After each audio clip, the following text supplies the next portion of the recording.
IPO का बाजार इन दिनों गर्म है। लगातार नए नए आईपीओ प्राइमरी मार्केट में उतर रहे हैं और इस कड़ी में एक नया नाम ब्लूस्टोन ज्वेलरी का भी जुड़ गया है। ब्लूस्टोन ज्वेलरी ने आईपीओ के जरिए पूंजी जुटाने के लिए मार्केट रेगुलेटर सेबी के पास ड्राफ्ट जमा किया है। और अगर मैं आपको बताऊं कि ये जो कंपनी है ये बैक्ड है रतन टाटा और ज़ीरोधा के निखिल कामत से, तो आप भी इस कंपनी के बारे में और जानना चाहेंगे ना। साथ ही में इसके आईपीओ के बारे में भी जानना चाहेंगे, जिसमें बहुत जरूरी हो जाता है ये समझना कि कंपनी की वित्तीय स्थिति कैसी है।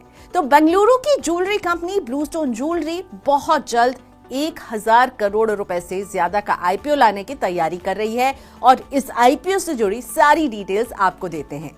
आईपीओ के लिए कंपनी ने मार्केट रेगुलेटर सेबी के पास ड्राफ्ट पेपर जमा कर दिया है। ब्लूस्टोन ज्वेलरी एंड लाइफस्टाइल अपने प्रमुख ब्रांड ब्लूस्टोन के तहत हीरे, सोने और प्लैटिनम ज्वेलरी की बिक्री करती है। इस ज्वेलरी कंपनी में रतन टाटा ने भी निवेश किया था और उसे ब्रोकरेज प्लेटफॉर्म ज़ीरोधा के को-फाउंडर निखिल कामत का भी समर्थन हासिल है। इसके अलावा एक्सेल इंडिया, सामा कैपिटल, कलारी कैपिटल, हीरो ग्रुप के सुनील मुंजाल का भी इसमें निवेश है। ब्लूस्टोन ज्वेलरी के आईपीओ में फ्रेश इक्विटी और ऑफर फॉर सेल यानी ओएफएस दोनों शामिल रहेंगे। आईपीओ के तहत 1000 करोड़ रुपए के फ्रेश शेयर जारी किए जाएंगे। वहीं ऑफर फॉर सेल का हिस्सा 2 करोड़ 39 लाख शेयरों का होगा।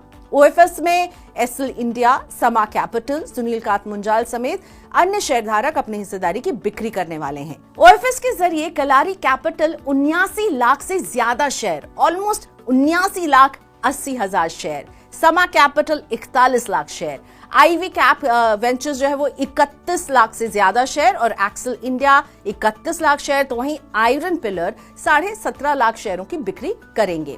हीरो एंटरप्राइजेस के चेयरमैन सुनील कांत मुंजाल भी 40 लाख शेयरों की बिक्री करने वाले हैं। कंपनी के सह संस्थापक गौरव कुशवाहा और गणेश कृष्णन की फिलहाल कंपनी में 18% की हिस्सेदारी है। एक्सेल इंडिया के पास 17.3% हिस्सा है। एंजल इन्वेस्टर्स में जोमैटो के दीपिंदर गोयल और ज़ीरोधा के निखिल कामत शामिल हैं। आईपीओ से जुटाई गई रकम में से ब्लूस्टोन 750 करोड़ रुपए का इस्तेमाल कामकाजी पूंजी की जरूरतों को पूरा करने के लिए करेगी। इसमें स्टोर्स का एक्सपेंशन, जो उनके लोन है उनका भुगतान यानी डेट बर्डन कम करेंगी, पार्टनरशिप और जॉइंट वेंचर समेत और भी इस तरह के प्लान्स शामिल हैं।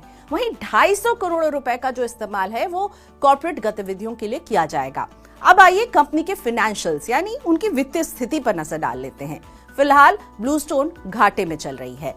पिछले कुछ सालों में इसका टॉप लाइन यानी रेवेन्यू सुधरा जरूर है। मार्च 2024 को समाप्त वर्ष में कंपनी का घाटा 142.2 करोड़ रुपए पर था और ये एक साल पहले 167.2 करोड़ रुपए के नुकसान के मुकाबले कम हुआ है। इसी अवधि में कंपनी के राजस्व में 64.2% की बढ़ोतरी देखने को मिली है। इसका रेवेन्यू 770 करोड़ रुपए से बढ़कर 1265 करोड़ रुपए हो गया है।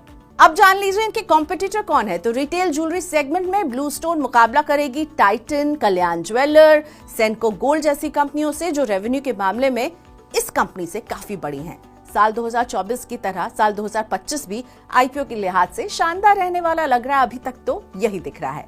2025 में करीब 1.5 लाख करोड़ रुपए के पब्लिक इशू आने की उम्मीद जताई जा रही है और इसमें कई बड़े नाम शामिल हैं, जैसे एलजी, एनएसडीएल, फ्लिपकार्ट और जेप्टो जैसी कंपनियां भी आईपीओ ला सकती हैं। ऐसे में अगर आप भी आईपीओ में निवेश करके रिटर्न कमाना चाहते हैं तो पैसे तैयार रख लीजिएगा, क्योंकि आपको कमाई के कई मौके मिलने वाले हैं।